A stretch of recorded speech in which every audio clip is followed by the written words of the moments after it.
वे पंजाब के रास्ते भारत के भीतर गहराई तक घुसकर अमृतसर तक पहुंचना चाहते थे और इसके लिए उन्होंने अपने सबसे शक्तिशाली टैंक बटालियनों को आगे बढ़ाया। पाकिस्तान के पास अमेरिका से मिले अत्याधुनिक पैटर्न टैंक थे जिन्हें उस दौर में लगभग अजेय माना जाता था। भारतीय सेना के पास उतने आधुनिक हथियार नहीं थे, लेकिन जो चीज भारतीय जवानों के पास थी वो थी अदम्य साहस और मातृभूमि के प्रति असीम समर्पण। सितंबर 1965 के पहले हफ्ते में पाकिस्तानी सेना की पहली आर्म डिवीजन ने खेमकर सेक्टर की ओर भारी दबाव बनाना शुरू किया। उनका लक्ष्य था असल उत्तर के रास्ते भारतीय सीमा में घुसकर एक निर्णायक बढ़त हासिल करना। भारतीय सेना ने एक बेहद चतुर रणनीति अपनाई। उन्होंने आसपास के खेतों में सिंचाई की नहरों का पानी छोड़ दिया, जिससे जमीन दलदली हो गई। यह जाल बिछाया गया था ताकि पाकिस्तानी भारी भरकम फाइटर टैंक इस दलदल में फंस जाए। योजना काम भी कर गई और दर्जनों पाकिस्तानी टैंक कीचड़ में धंसने लगे, लेकिन इसका मतलब ये नहीं था कि खतरा टल गया था। बड़ी संख्या में टैंक अब भी आगे बढ़ रहे थे और भारतीय पैदल सेना की टुकड़ियों के पास इतने भारी टैंकों का सामना करने के लिए सीमित संसाधन थे।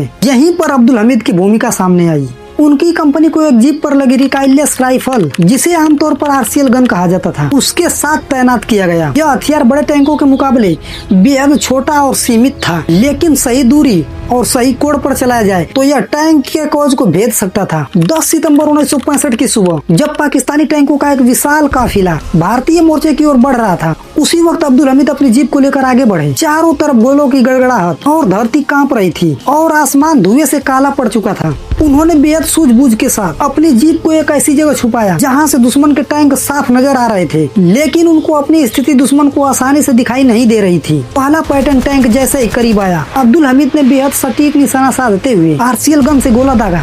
वैसे ही टैंक धमाके के साथ आग की लपटों में घिर गया। यह देखकर बाकी सैनिकों का हौसला कई गुना बढ़ गया, लेकिन अब्दुल हमीद यही नहीं रुके। उन्होंने अपनी स्थिति बदली और फिर से निशाना साधा और दूसरा पैटर्न टैंक भी तबाह कर दिया। पाकिस्तानी सेना के लिए यह किसी बुरे सपने से कम नहीं था।